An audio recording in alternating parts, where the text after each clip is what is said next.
Alors, vous en êtes tous les deux de votre côté. On va voir ça tout de suite. Bien sûr, tu prends toujours ce qui résonne en toi. N'oublie pas, c'est très important.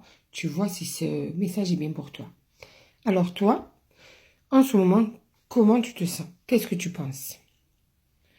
Alors déjà, tu commences à en avoir marre. Tu commences à te lasser de cette situation avec cet homme.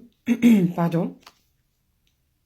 Ouais, parce qu'en fait, il y a des séparations incessantes où il y a une séparation qui dure et tu commences à te dire, maintenant, je commence à en avoir marre.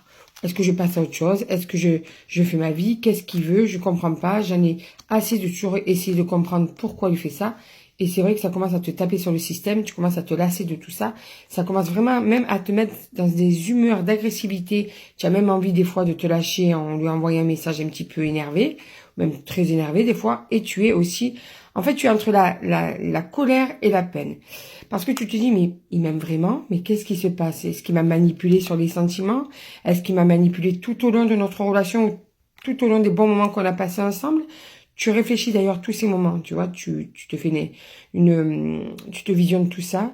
Tu es nostalgique des moments passés ensemble, qui étaient géniaux d'ailleurs, tu vois. Tu as l'impression qu'il se plaît dans les histoires, tu as l'impression qu'il se plaît dans cette séparation. Tu as même l'impression qu'il se plaît à te faire mal. Et tu espères un changement entre vous. Tu espères parce que tu en as marre, tu en as vraiment assez. Tu espères une renaissance, un renouveau entre vous, un équilibre.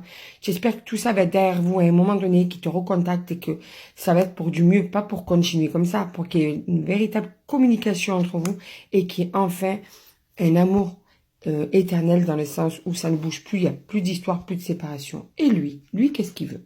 Alors pour lui, tranquillement, tu es son âme sœur. Tu vois, toi, pendant que tu as les nerfs, lui il se dit, c'est mon âme sœur, j'ai le cœur brisé, je suis triste. Bon, il sait qu'il a un comportement un petit peu énervant pour toi, un petit peu décevant, parce que des fois il est vers toi, des fois il est lointain. Et dis-toi que tu lui manques. Même si tu vois, toi tu es énervé, lui, tranquillement, il se dit, elle me manque, mais il est influençable. Donc ça, c'est très mauvais parce qu'en fait, il y a une personne ou des personnes qui, en fait, lui, comment dire, le conseillent mal. Et en plus de ça, il a peur de l'engagement, ce qui n'aide pas. Il hésite. Alors en plus, si on le renforce là-dedans, pendant un moment, il va rester comme ça. Malgré qu'il pense à toi, tu vois. Tu lui manques, il est pas bien, il est triste, il a envie d'un rapprochement avec toi.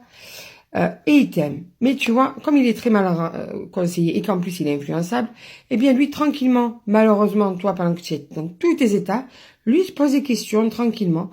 Et voilà, et tu sais pas dans combien de temps il va te contacter, mais il a envie d'un rapprochement. Comme toi, voilà.